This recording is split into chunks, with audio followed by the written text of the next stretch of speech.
اعوذ باللہ من الشیطان الرجیم، بسم اللہ الرحمن الرحیم۔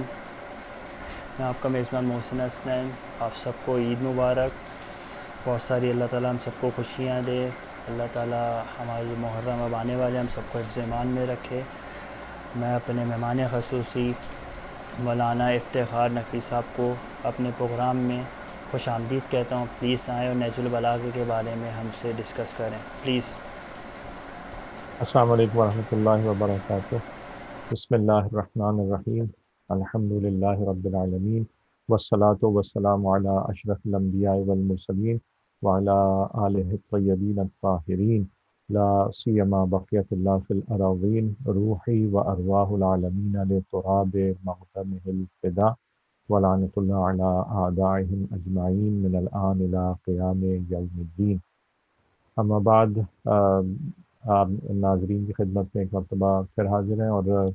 ایک ورق یا ایک پیج نہج البلاغہ سے، اور کوشش یہ ہے کہ مولا کی جو فرمائشات ہیں، مولا کے جو فرامین ہیں، اسی کے ذریعے سے ہم کچھ سمجھ سکیں، اور معصومین علیہ السلام نے اس موضوع کے اندر جو کچھ روایتیں ہمارے لیے چھوڑی ہیں، اور ہم ان سے تمسک کرنے کے بعد اپنی زندگی کو بہتر کر سکیں، اس عنوان سے نہج البلاغہ کا انتخاب کیا ہے کہ وہاں سے ہم امام کے کسی خطبے سے یا مختلف خطبات سے جو ہے وہ کوئی ریفرنس لیں گے ایک موضوع سے متعلق، اور اس کو ڈسکس کریں گے انشاءاللہ۔ البتہ طالب علم ہوں، کوشش ہے غلطیاں بھی ہوں، اور سہون جو ہے وہ کچھ ہو جائے تو اس کے لیے معذرت چاہتا ہوں۔ ہم نے جو پہلا لیکچر کیا تھا اس میں ہم نے تھوڑا سا بیک گراؤنڈ ڈسکس کیا تھا نہج البلاغہ کے عنوان سے، کہ نہج البلاغہ جو ہے وہ بیسیکلی کیسے جمع ہوئی اور کیا ہوا، اور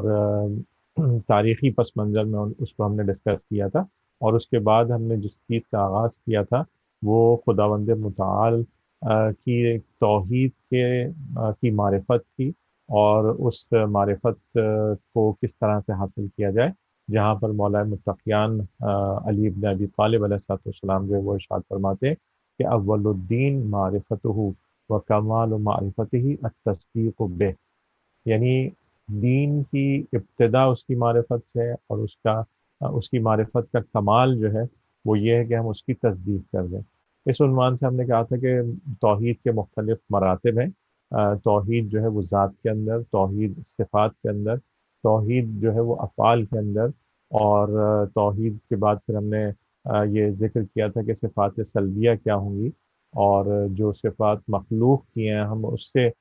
خداوند متعال کو متصف نہ کریں۔ پھر ہم نے توحید ذات کی بات کی تھی کہ کوئی شریک قرار نہ دیا جائے۔ پھر توحید صفات کی بات ہوئی تھی کہ جو صفات خداوند متعال کے پاس ہیں وہ کسی کے پاس بھی نہیں ہے، کمال کی صفات جو ہیں وہ ساری کی ساری خداوند متعال کے پاس ہے۔ اور اسی کے ساتھ پھر ہم نے توحید افعال کی بھی بات کی تھی کہ یہاں پر کسی بھی غیر کو کسی بھی فعل کے اندر خداوند متعال سے ہٹ کر اثر اس کا جو ہے وہ اس دنیا میں جو ہے وہ کچھ بھی نہیں ہے، یعنی کوئی بھی شخصیت خداوند متعال کے پیرلل نہیں ہے افعال کی دنیا میں، جہاں پر ہم یہ کہیں کہ یہ شخص یا یہ فرد اس نے کچھ ایسا کام کیا کہ جس میں خداوند متعال کی طاقت، خداوند متعال کی اجازت یا خداوند متعال کے زیر اثر وہ نہیں تھا، اگر کوئی ایسا کہے تو یہ شرک ہے۔ خدا کی خواست اور اس کی منشا کے مطابق کاموں کو انجام دینا، اور اس کی طرف سے عطا کی ہوئی طاقتوں کو استعمال کرنا، یہ عین توحید ہے۔ اگر ہم یہ کہیں کہ معصومین علیہ السلام اگر کسی تصویر کی طرف اشارہ کر دیں اور اس کو جو ہے وہ زندہ کر دیا جائے، تو یہاں پر یہ جو بھی کام ہو رہا ہے یہ اس عنوان سے ہو رہا ہے کہ معصومین علیہ السلام خداوند متعال کی ولایت رکھتے ہیں اس کائنات کے اندر، اس لیے ہم اس اثر کو دیکھتے ہیں جو خداوند متعال نے عنایت کیا ہے ان کو۔ یہ طاقت خداوند متعال کی ہی طرف سے ہے اور اللہ ہی کی طرف سے ہے کہ جس کی بنیاد پر وہ کاموں کو انجام دیتے ہیں۔ تو یہ نوجوان اس بات کو ذہن نشین کریں کہ یہاں پر ہم جب یہ کہہ رہے ہیں کہ کس افعال یعنی ایکشنز میں کوئی بھی شخص انڈیپینڈنٹ نہیں ہے، کوئی بھی یہ نہیں کہہ سکتا ہے کہ میں اس کام کو انجام دے رہا ہوں۔ یہاں پر ایک شبہ پیدا ہوگا، ظاہری بات ہے اس کو ہم کوشش کریں گے کہ آگے بھی اس کو ڈسکس کر سکیں بعد میں، کہ یہاں پر پھر وہ افراد کے جو برا کام انجام دے رہے ہیں، تو کیا ان کی طاقت بھی خدا کی طرف سے؟ تو ہم اس کی بیس کی بات کر رہے ہیں، ہم اس کے پرٹیکولر ڈیسیجن کی بات نہیں کر رہے، ہم یہ نہیں کہہ رہے کہ اس نے اس طاقت کو کہاں پر استعمال کیا، وہ کیسے ہوئی، لیکن جہاں سے یہ ریسورس آ رہی ہے، جو اس طاقت کا سرچشمہ ہے، وہ خداوند متعال کی ذات ہے، اس نے ہمیں اختیار دیا ہے کہ ہم اپنے اختیار کے ساتھ اس کی دی ہوئی طاقت کو استعمال کریں، اس کی دی ہوئی پاور کو استعمال کریں۔ تو جب ہم کہتے ہیں کہ توحید افعال میں یا ایکشنز میں وننس آف اللہ، یا ایکشنز کے اندر جو ہے وہ اللہ کی توحید کی بات کریں، تو یہاں پر کوئی بھی چیز، کچھ بھی پتا بھی اگر ہلے گا تو یہ اس کی منشا سے ہوگا، اس کی مرضی سے ہوگا، اور اس کے افعال کی بنا پر ہوگا، یعنی وہ جو بھی کام انجام دے گا، وہ سب کچھ جو ہے وہ اس دنیا میں، اس کائنات میں ایک ذرہ بھی ایسا نہیں جو مستقل طور پر کوئی بھی کام انجام دے سکے، حتیٰ کہ اگر ہم ایٹم میں آئیں اور ایٹم کے پارٹیکلز کی بات کریں، تو اس میں بھی جو ہمارے پاس نیوٹرون اور پروٹونز ہیں، ان کی جو سرکولیشن ہے، ان کا جو گھومنا ہے، وہ بھی امر الہی پر ہے، وہ اس کا تعلق بھی خداوند متعال کی ذات سے، یعنی کم ترین شے اگر دنیا کے اندر ہے وہ ایٹم ہے، اس ایٹم کے اندر بھی جو کچھ ہو رہا ہے وہ خداوند متعال کی طاقت ہے، وہ ہی ہے کہ جو اس فعل کو، جو نیوکلیس کے گرد جو ہے وہ الیکٹران اور پروٹون جو ہے وہ نیوٹران جو گھوم رہے ہیں، وہ ان کا گھومنا بھی جو ہے وہ یہ فعل الہی ہے، اس خدا کے امر کی وجہ سے یہ انجام پا رہا ہے، یہ مستقل کوئی بھی چیز نہیں ہے۔ ہم نے اس کو ڈسکس کیا تھا پچھلی دفعہ تھوڑا سا ہی، اسی انشاءاللہ کوشش ہوگی کہ اسی طرح سے ایک چھوٹی سی جو ہے وہ انٹروڈکشن ٹائپ کی چیز آپ کو بتا دیں، اور پھر آپ جائیں، آپ کے علاقے کے علماء ہیں، آپ ان سے ڈسکس کیجئے، کچھ ابتدائی کتابیں ہیں توحید سے متعلق، آپ ان کو پڑھیے، اور انشاءاللہ جو ہے وہ اپنے علم میں اضافہ کرتے رہیں، جیسے میں بھی ایک طالب علم ہوں، اور میں اپنے علم میں اضافہ کر رہا ہوں کہ جو بھی میں پڑھ رہا ہوں، تو انشاءاللہ میری نوجوانوں سے خاص یہ ریکویسٹ ہے اور درخواست ہے کہ وہ جائیں اور جا کے پھر کتابیں لیں اور اس کو پڑھیں، بہت سی سادہ کتابیں، جس کا میں ایک آپ کو ایک عنوان بتا دوں کہ جناب محسن قرافی صاحب کی کتابیں ہیں، توحید، نبوت، امامت، قیامت، اور بہت ہی آسان، بہت ہی سادہ الفاظ میں اس کو بیان کیا گیا ہے۔ آپ کے گھر کے اطراف میں موجود ہے، وہاں پہ آپ کو جو بک ڈپو ہے وہاں سے مل جائے گا، تو وہاں سے ضرور اس کو پڑھیں۔ پھر ہم نے آپ سے عرض کیا تھا کہ توحید عبادت کے اندر اس کا مطلب یہ ہے کہ خدا کے ساتھ ہم کسی کو شریک قرار نہ دیں، نہ بتوں کی پرستش کی جائے، نہ اس سے شبیہ، نہ کسی بھی طرح سے کوئی بھی کسی بھی مخلوق کی عبادت جائز نہیں ہے سوائے خدا کے۔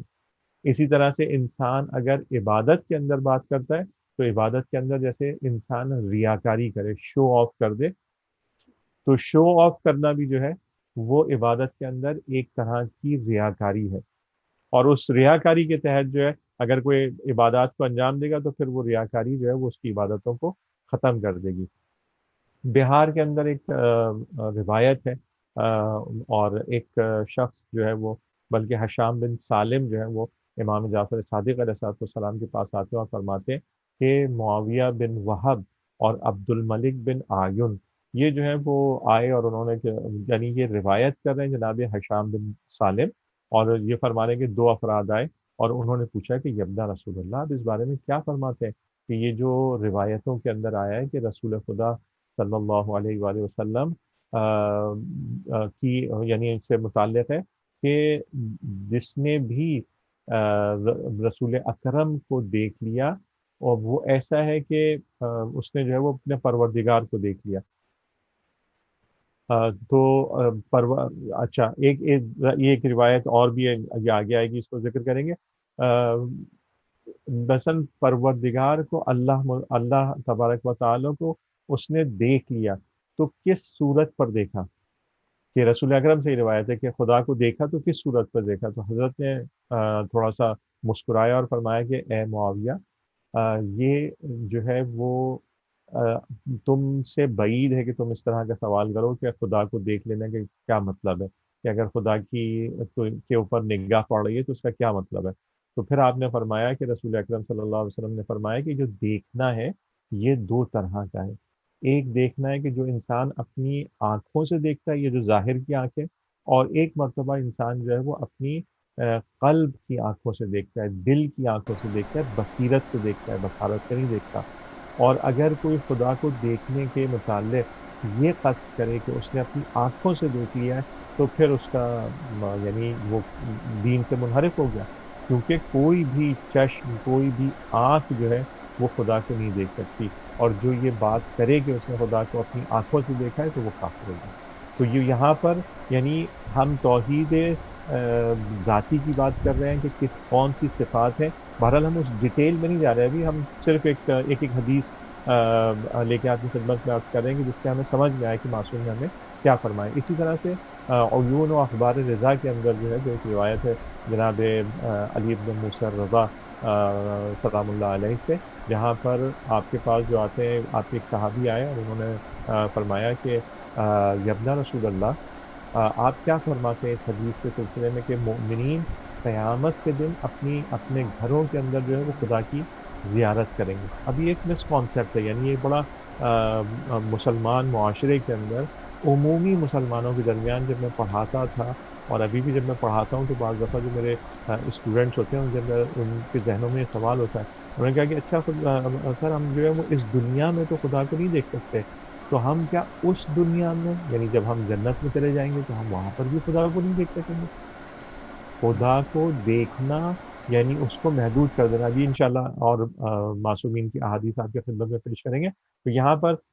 اس نے سوال کیا، راوی نے اور صحابی نے آپ سے، کہ یبنا رسول اللہ، یہ جو حدیث ہے کہ لوگ جو ہے وہ بہشت میں اور جنت میں خدا کو اپنے گھر میں زیارت کریں گے، تو آپ نے فرمایا کہ جس طرح سے خداوند متعال نے اس دنیا میں رسول اکرم کی اطاعت کو اپنی اطاعت قرار دیا ہے، من یطیع الرسول فقد اطاع اللہ، جس نے رسول کی اتباع کی اور اطاعت کی اس نے اللہ کی اطاعت کی۔ اسی طرح سے ان الذین یبایعونک انما یبایعون اللہ ید اللہ فوق ایدیہم، اور جنہوں نے آپ کے ہاتھ کے اوپر بیعت کی انہوں نے اللہ کے ہاتھ کے اوپر بیعت کی ہے،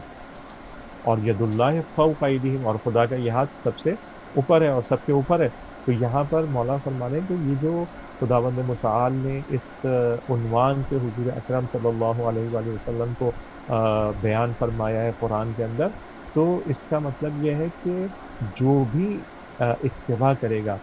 جو بھی مطابعت کرے گا رسول اکرم سے، وہ اور جو رسول اکرم کی زیارت کرے گا اس دنیا میں بھی اور اس دنیا میں بھی، تو وہ ایسا ہی ہے کہ جیسے اس نے خدا کی زیارت کر لی۔ اور حضور اکرم صلی اللہ علیہ وآلہ وسلم نے فرمایا کہ جو میری زندگی میں یا میرے اس دنیا سے جانے کے بعد میری زیارت کرتا ہے تو وہ ایسے ہی ہے کہ جس نے اللہ کی زیارت کی، اللہ کی زیارت کی۔ اب یہاں پہ اس کو مسکانسیپٹ کیا جاتا ہے، یہاں پہ ہمارے نوجوانوں کو ورغلایا جاتا ہے اور یہ بتایا جاتا ہے کہ جی یہ اللہ ہے، نعوذ باللہ من ذالک، ایسا نہیں ہے۔ آپ جب حرم مبارک کے رسول اکرم صلی اللہ علیہ وآلہ وسلم میں جاتے ہیں، جب آپ حرم ائمہ معصومین علیہ السلام کے اندر جاتے ہیں اور زیارت کرتے ہیں، تو آپ خدا کی زیارت کر رہے ہوتے ہیں، نہ اس عنوان سے کہ وہ خدا ہے، بلکہ خدا نے ان کی اطاعت کو ہمارے لیے واجب قرار دیا، خدا نے ان کے احکامات کو ماننے کے لیے ماننے کو ہم پر واجب قرار دیا،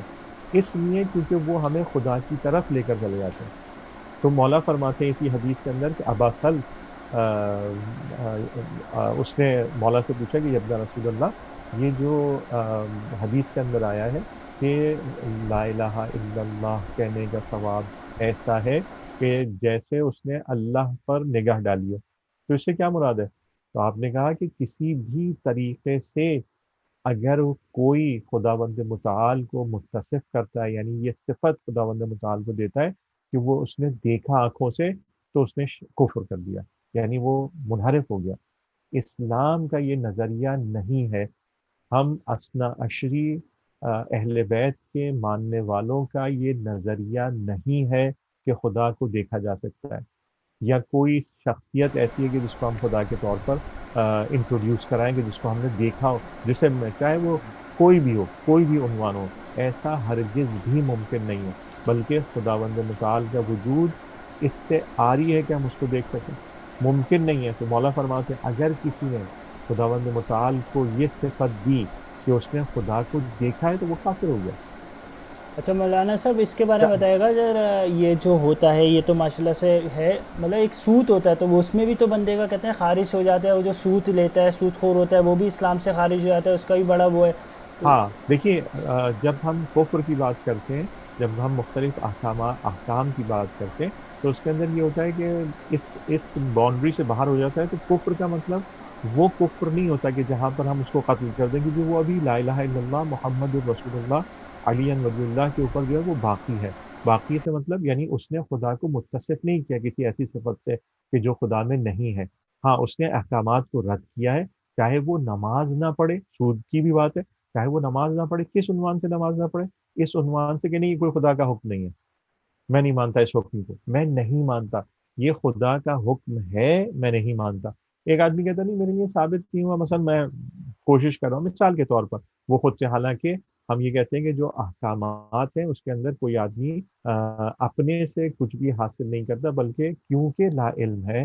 کیونکہ اس نے اپنی زندگی میں دین کا علم حاصل نہیں کیا، اس لیے اسے نہیں پتا کہ روایات کیا کہتی ہیں، آیات کیا کہتی ہے، معصومین کے کیا فرامین ہے، اس لیے اس کو تکلیف کرنی پڑتی ہے، یعنی اس کو کسی کے پیچھے چلنا پڑے گا، کیونکہ میں نے میڈیکل نہیں پڑھی اس لیے مجھے ڈاکٹر کے پیچھے چلنا پڑے گا، کیونکہ میں درزی نہیں ہوں اس لیے مجھے درزی کے پاس جا کے کپڑے سلوانے پڑیں گے، کیونکہ میں سول انجینئر نہیں ہوں اس لیے مجھے سول انجینئر کے پاس جانا پڑے گا۔ اول یہ ہے کہ میں خود سول انجینئر ہو جاؤں تو مجھے ضرورت نہیں ہوگی، میں خود درزی ہو جاؤں تو مجھے درزی کی ضرورت نہیں ہوگی،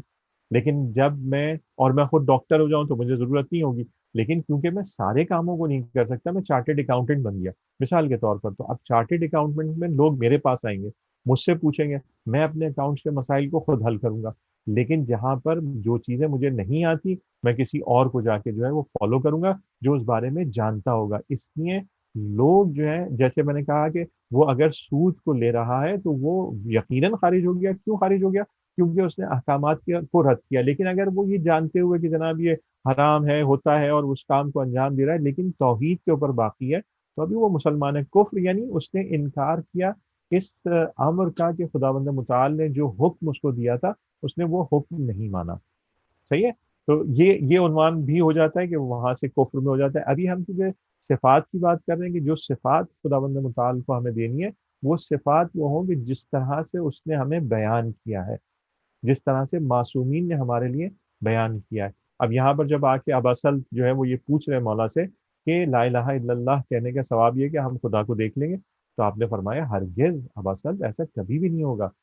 اگر ہم خدا کو کسی ایسی صورت اور شکل سے متصف کرتے ہیں کہ جو انسان ہے یا کوئی بھی ہے کہ جس کو ہم دیکھ سکیں تو وہ کافر ہو جائے گا، یعنی اب اس نے اس خدا کا انکار کر دیا جس کی صفات یہ ہے کہ اس کا جسم نہیں ہے، جس کی صفات یہ ہے کہ اس کو کوئی دیکھ نہیں سکتا، تو جو دیکھنے والا خدا بنائے گا وہ خدا نہیں ہوگا۔ لیکن آپ نے یہاں پہ کیا فرمایا؟ آپ نے فرمایا کہ خدا کا چہرہ کون ہے؟ خدا کا چہرہ انبیاء ہے، خدا کا چہرہ اس کے رسول ہیں، خدا کا چہرہ اس کی حجتیں ہیں، صلوات اللہ وسلام اللہ علیہم اجمعین، وہ لوگ ہیں کہ جن کے ذریعے سے ہماری توجہ خدا کی طرف ہو جاتی ہے۔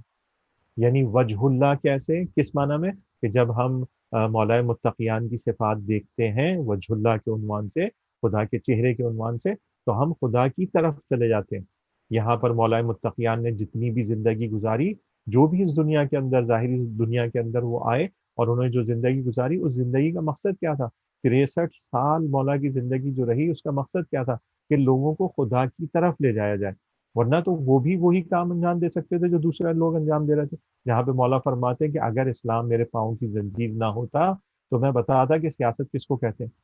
تو وہ افراد پاؤں کی زنجیر نہیں بنائے ہوئے تھے۔ آپ نے کیوں بنایا ہوا تھا پاؤں کی زنجیر؟ کیونکہ آپ یہ بتانا چاہ رہے تھے کہ دیکھو علی جیسا شخص خدا کیا بندہ ہے،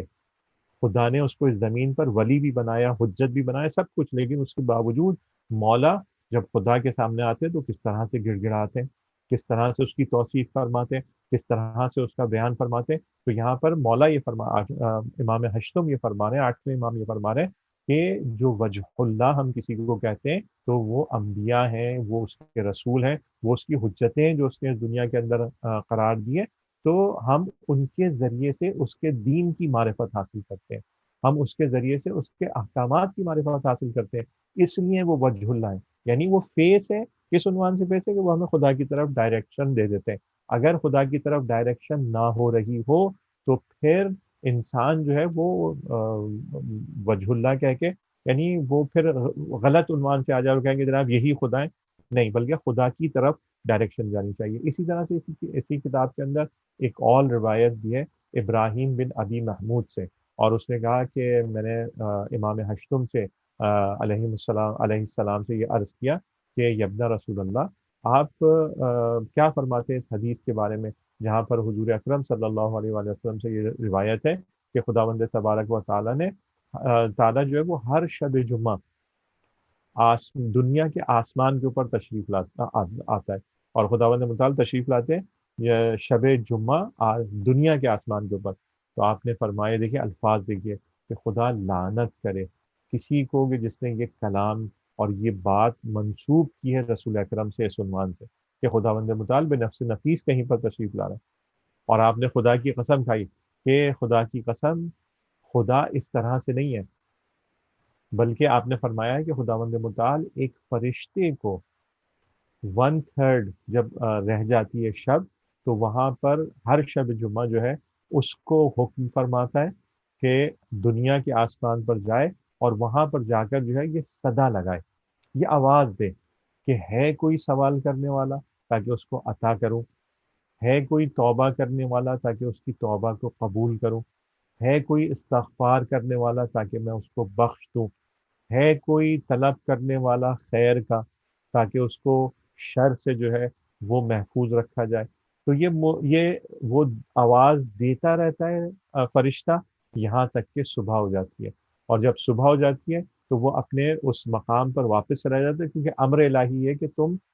رات کے اس آخری پہر کے اندر جو ہے وہ جاؤ اور لوگوں کو آواز دو، اور جیسے ہی طلوع ہوتا ہے تو وہ واپس جو ہے وہ اپنے مقام پر چلا جاتا ہے۔ تو مولا نے یہاں پر اس حدیث کو نیگیٹ فرمایا، منع فرمایا، اور یہ فرمایا کہ اصل حدیث کیا ہے،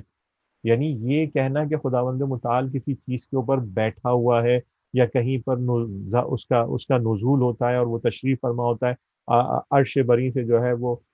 چوتھے آسمان پر یا ساتویں آسمان پر، یا ہمارے کچھ بھائی جو ہیں مسلمان وہی سمجھتے ہیں کہ وسع کرسی السماوات والارض، یعنی اس کا تخت بچھایا جاتا ہے، جب تخت بچھایا جاتا ہے تو کوئی نہ کوئی تو ہوگا جو تخت کے اوپر بیٹھے گا، تو وہ یہ سمجھتے ہیں کہ اب جو ہے وہ ذات خداوند متعال آ کے اس تخت کے اوپر بیٹھتی ہے۔ نہیں، یہ الفاظ کو ظاہر کے اندر دیکھ کر اس کی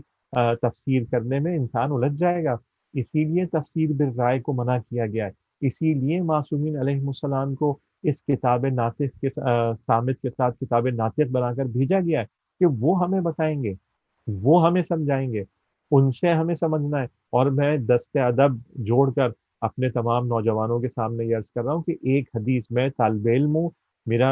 حدیث کا مطالعہ اتنا نہیں ہے، میں اساتذہ سے مثلا درس لے کر پھر آپ کی خدمت میں اس کو عرض کر رہا ہوں، ایک حدیث کو پڑھنے کے بعد آپ کوئی پوائنٹ آف ویو نہیں بنا سکتے، ہر باب میں احادیث ہیں، جیسے میں نے شاید پچھلی دفعہ بھی عرض کیا تھا آپ کی خدمت میں، اگر نہیں کیا تو میں اس کو یہاں پر دوبارہ عرض کر دوں کہ وسائل الشیعہ جو ہماری ایک کتاب ہے اس میں 35,000 روایت ہیں، ابواب ہیں، اس کے علاوہ بہار ہے، اس کے علاوہ اصول کافی ہے، پھر اس کے بعد علاوہ محجت البیضہ ہے، کتاب استفسار ہے، کتاب تہذیب ہے، یہ ساری کتابیں احادیث کی کتاب ہے جس میں ایک ہی باب میں، مثلا باب نماز، باب روزہ، باب صفات خدا، اس کے اندر ان تمام کتب کے اندر جو ہے وہ روایات موجود ہیں، معصومین نے مختلف انداز سے، دیکھیے پوچھنے والا کوئی آئے گا نا، پوچھنے والے نے کچھ پوچھا تو آپ نے اس کو بیان فرما دیا، یعنی سامنے والے کی، سوال کرنے والے کی صلاحیت کتنی ہے اس کے مطابق اس کو جواب دیا۔ کبھی اپنے شاگردوں سے سے تکلم فرما رہے معصومین علیہ السلام، تو آپ کو پتہ ہے، آپ جانتے ہیں کہ ان تمام شاگردوں کا رتبہ کیا ہے، اس عنوان سے آپ ان سے بحث کرتے ہیں۔ کبھی ایک بدو عرب لے مین، بالکل وہ مثلا بکریاں چرا رہا ہے اور وہ آیا مسجد میں اور آگے سوال کرتا ہے، اب یہاں پر جب مولا فرمائیں گے یہ کمال ہے مولا کا، یہ معصومین علیہم السلام کا اور ذات رسول اکرم صلی اللہ علیہ وآلہ وسلم کا کمال ہے کہ جب یہ کمال کیا ہے کہ اس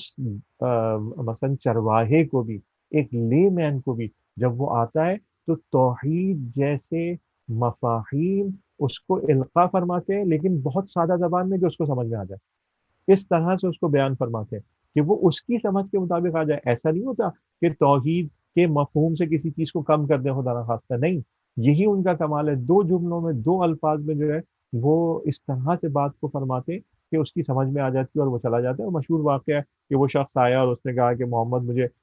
جو ہے وہ آپ تعلیم دیں، کیا چیز، کیا خدا نے آپ کو بتایا؟ تو آپ نے اپنے ایک صحابی کو اپوائنٹ کیا کہ جاؤ جا کے اس کو جو ہے وہ ایک سورہ قرآن جو ہے اس کو، اس کی تلاوت اس کو سکھا دو۔ وہ سکھا رہا تھا اور وہاں تک پہنچے، وَمَن يَعْمَلْ مِثْقَالَ ذَرَّةٍ خَيْرًا يَرَهُ وَمَن يَعْمَلْ مِثْقَالَ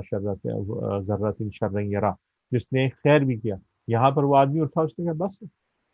یعنی خداوند متعال یہ چیز ان دو جملوں میں بیان فرما رہا ہے۔ یہی صفت جو ہے وہ اس نے اپنے ان حجتوں کو بھی عنایت کی کہ جو اس کی طرف سے مامور ہے کہ انسانوں تک اس کا پیغام پہنچائے۔ وہ اٹھا اور اس نے کہا بس،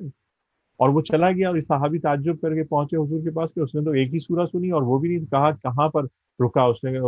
صحابی نے جو ہے وہ عرض کیا کہ یہاں پر رک گیا، کہ جس نے ایک ذرہ برابر بھی خیر کیا تو اس کا انجام ہوگا، جس نے ذرہ برابر بھی شر کیا تو اس کا بھی انجام ہوگا، اور وہ دیکھے گا۔ تو آپ نے فرمایا کہ یہ شخص آیا تو جاہل تھا، لیکن جب واپس گیا ہے تو مجتہد واپس چلا گیا، یعنی اس نے اس ایسنس کو حاصل کر لیا۔ ایک لے مین آیا تھا۔ تو خداوند متعال نے یہ صفت جو اپنے کلام میں رکھی، یہی معصومین کے ساتھ بھی ہے کہ وہ لے مین کو اس کی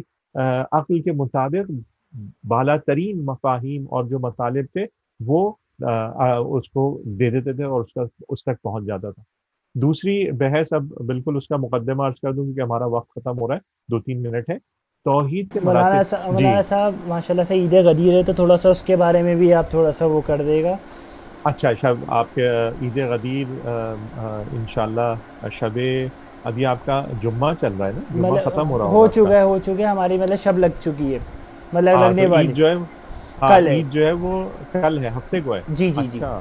اچھا جناب، تو میں یہ سمجھ رہا تھا شاید اتوار کو ایک دن پیچھے چل رہا ہے نہیں پاکستان نہیں، یا کل ہے، ایک دن تو کل فرق ہے، ہے، کل کل ہے ہے، ابھی۔ کل ہے، کل ہے۔ چلیں جناب، بالکل سب کو عید مبارک۔ اور اس کے لیے میں اور میری جیسی میری تو کوئی اوقات نہیں، یہاں پر خود ذات گرامی رسول اکرم صلی اللہ علیہ وآلہ وسلم یہ فرما رہے ہیں کہ میری امت کی سب سے بڑی عید جو ہے وہ غدیر ہے۔ دیکھیے اس عنوان سے حفاظت دین، جو میں نے ابھی عرض کیا کہ جب ہم وجہ اللہ کہتے ہیں تو وجہ اللہ کیوں کہتے ہیں؟ دین محفوظ ہوا، یعنی اب شیطان اپنے کاموں کو انجام نہیں دے سکتا کہ لوگوں کو صراط مستقیم سے ہٹا دے۔ اس نے بہت کوشش کی، 1400 سال، 2000 سال، 5000 سال سے وہ کوششوں میں لگا ہوا ہے، لیکن یہ ذوات مقدسہ جب امامت کے عنوان سے خدا کی طرف سے منسوب ہوئیں تو یہ شیطان کی مایوسی میں بدل گئیں۔ کیوں؟ کیونکہ اس نے کہا کہ اب خدا نے اس طرح سے دین کو محفوظ کر دیا ہے کہ لوگوں کے لیے صراط مستقیم واضح ہو جائے گی۔ یہ آئمہ علیہ السلام، یعنی نبوت کے اختتام کے بعد دوبارہ سے شیطان کو یہ امید تھی کہ اب وہ انسانوں کو گمراہ کر دے گا، اب وہ انسانوں سے ہٹا دے گا۔ یہ وہ امر تھا کہ جس کے اوپر وہ کوشش کر رہا تھا کہ اب میں کامیاب ہو جاؤں گا، اور اس نے اپنی اس کامیابی کے لیے یعنی کسی طرح سے پنجتن پاک علیہ السلام کو جس طرح سے بھی اپنے چیلوں سے اور اپنے جو ہے اس کے احکامات کے ماننے والے جو شیطان کے تھے ان کے ذریعے سے تکالیف پہنچائیں، قتل کیا، جسد مبارک کو جو ہے وہ اس طرح سے پامال کر دیا۔ وہ سب کام کر کے بھی وہ یہ سوچ رہا تھا کہ میں کامیاب ہو جاؤں گا، لیکن وہ ناکام ہو گیا۔ کیوں؟ کیونکہ خداوند متعال نے اپنے دین کو مکمل فرمایا، ولایت علی بن ابی طالب علیہ السلام اور ان کی اولاد کے ذریعے سے اس کو محفوظ کر دیا۔ یعنی اب قیامت تک کے لیے لوگوں کے لیے راستہ جو ہے وہ کھل گیا ہے۔ یہ وہ یعنی غدیر کا مقام تھا کہ جہاں پر امیر المومنین کو رسول اکرم نے اپنا نائب جانشین اور اپنے بعد امت کے لیے رہبر اور رہنما فرما دیا۔ یہاں پر بہرحال اب کل کا ہے تو کل کا روزہ ہے، نماز ہے، اور اس کے ساتھ ساتھ جو ہے وہ عیدی دینا ہے، بہت ہے، بالکل اکبر و اعیاد سب سے بڑی عید ہے۔ گھر والے افراد کچھ بھی، میں نہیں کہہ رہا کہ آپ 100 100 روپے اور 500 500 روپے دے دیجیے، 10 روپے کا نوٹ دیں، اس کے اوپر ماشاء اللہ سے آپ کے انچولی کے اندر جو ہے یہ بٹی ہے عیدی اور اس کے اوپر عید غدیر لکھا ہوا ہوتا ہے، بالکل عیدی دیجیے۔ اس کے ساتھ ساتھ مومنین کو اطعام کیجیے، بڑی دعوت نہ کریں حالات کووڈ کی وجہ سے، تو اپنے نزدیکی بہن بھائیوں کو، اپنے چچا کو، اپنے پھپھا کو، تایا کو، خالو کو، ماموں کو، کسی کو بھی بلا کے گھر کے اندر جو ہے وہ دعوت دیجیے، مومنین کو دعوت دیجیے، بہت ثواب ہے۔ کل کا روزہ، کل کی عبادتیں 80 مہینوں کی عبادتوں سے بہتر ہے، 80 کی سالوں کی عبادتوں سے بہتر ہے کل کے لیے. تو انشاءاللہ اس رات کو جاگیے اور کل جو ہے وہ روزہ رکھیے. کل جو ہے جس کے لیے ممکن ہو روزہ رکھے، نماز پڑھے اور اس عید کو سیلیبریٹ کریں، نہ بھولیں. ہمارے لوگ انفارچونیٹلی ایسا ہوتا ہے، لیکن بہرحال مومنین اس پر قائم ہے کہ وہ 21 مارچ کو جو ہے وہ بہت سیلیبریشن ہو جاتی ہیں، اور یہ ہوتا ہے کہ جناب 21 جو ہے وہ نوروز کا دن ہے اور یہاں پہ مولا کو ولایت ملی، وہ بھی ہے. لیکن ہمارے لیے جو قدر متیقن ہے، جس کے اوپر ہمیں یقین ہے، وہ 18 ذی الحج ہے. اس 18 ذی الحج کو ہم سیلیبریٹ کریں. اس 18 ذی الحج کو ہم ایسے ہی نہیں جانے دیں. خوش رہیے، اپنے تمام غموں کو بھول جائیے، تمام مشکلات کو بھول جائیے، کیونکہ یہ معصومین کی خوشی ہے. یہ حضرت فاطمہ الزہرا سلام اللہ علیہا کی خوشی ہے. یہاں پر امام زمانہ علیہ السلام کی ظہور کی ہمیں نوید ملتی ہے اور ہمیں خوشخبری دی جاتی ہے، وہ اسی ولایت سے متعلق ہے. تو ہم اپنے گھروں کے اندر سیلیبریٹ کریں، بالکل سیلیبریٹ کریں. نئے کپڑے پہنیں، جو آپ نے عید کے اوپر سلوائے تھے وہ کپڑے پہنیے، اور وہ کپڑے پہننے کے بعد ایسا ماحول ہے کہ ہر کوئی سمجھے کہ آپ جو ہے وہ عید سیلیبریٹ کر رہے ہیں انشاءاللہ. چلے مولانا صاحب دعا کرا دیے، بس ہم پروگرام کو اینڈ کرتے ہیں، آپ دعا کر رہے ہیں. خداوند متعال ہمیں اس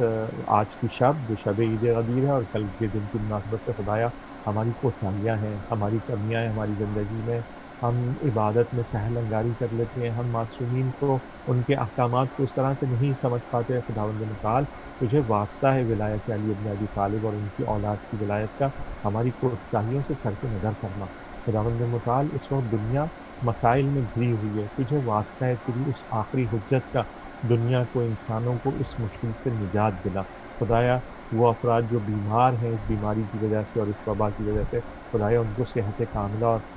کاملہ عنایت فرما. خدایا جو افراد مالی طور پر جن کی جابز وغیرہ متاثر ہوئی ہیں، جن کے کاروبار متاثر ہوئے ہیں، خدایا ان کو ہمت اور استقامت عنایت فرما. خداوند متعال ہم سب کو ولایت علی ابن ابی طالب کے زیر اثر متحد ہونے کی توفیق عنایت فرما. خدایا ہمارے آپس کے جھگڑوں کو آج کی شب اور کل کے دن کی حرمت کا تجھے واسطہ ہے، خدایا ہمارے ان جھگڑوں کو ختم کر دے. خدایا ہمیں متحد کر دے. ہمارا دشمن متحد ہے، وہ ہمیں مار رہا ہے، وہ ہمارے خلاف آ رہا ہے. خدایا ہمیں بھی ولایت علی ابن ابی طالب علیہ السلام پر متحد فرما دے. خدایا ہمیں مسلمانوں کے، دنیا بھر کے مسلمانوں کے غم، ان کی مشکلات کو سمجھنے کی توفیق عنایت فرما. جو لبنان کے مسلمان مشکلات کے اندر گھر گئے، اس طرح کا دھماکہ ہوا کہ وہ ایٹم بم کا دھماکہ لگ رہا ہے، لیکن خدا کا شکر ہے کہ وہ ایٹم بم کا دھماکہ نہیں ہے. وہ ایٹم بم کا دھماکہ یعنی اس کی جو ڈسٹرکشن ہے وہ ایسی ہے، وہ مشکلات میں. خدایا ان کو اپنے حفظ و امان میں رکھ. خدایا جو تیرے پرچم ولایت علی ابن ابی طالب کو دنیا بھر میں جو اس کا دفاع کر رہے ہیں، جو اس پرچم ولایت کے ساتھ ہیں، جو اس پرچم ولایت کے اندر میں، چاہے وہ شام میں ہو، چاہے وہ لبنان میں ہو، چاہے وہ عراق میں ہو، خداوند متعال ان کو اپنے حفظ و امان میں رکھ، ان کی توفیقات میں اضافہ فرما. خدایا ہمیں بھی اپنے امام زمانہ کے ساتھ اس پرچم ولایت کی حفاظت کی توفیق عنایت فرما. ہمیں ہمارے امام زمانہ کے اصحاب و اعوان میں شمار فرما. والسلام علیکم ورحمۃ اللہ وبرکاتہ. ہم بہت شکر گزار ہیں سید افتخار عابدی صاحب کے، وہ ہمارے پروگرام میں آئے، ہم ان کا بہت شکر گزار ہیں، دعا گو ہیں. انشاءاللہ تعالیٰ کل ہماری ملاقات ہوگی سیم ٹائم پہ. خدا حافظ، اللہ حافظ. اللہ حافظ.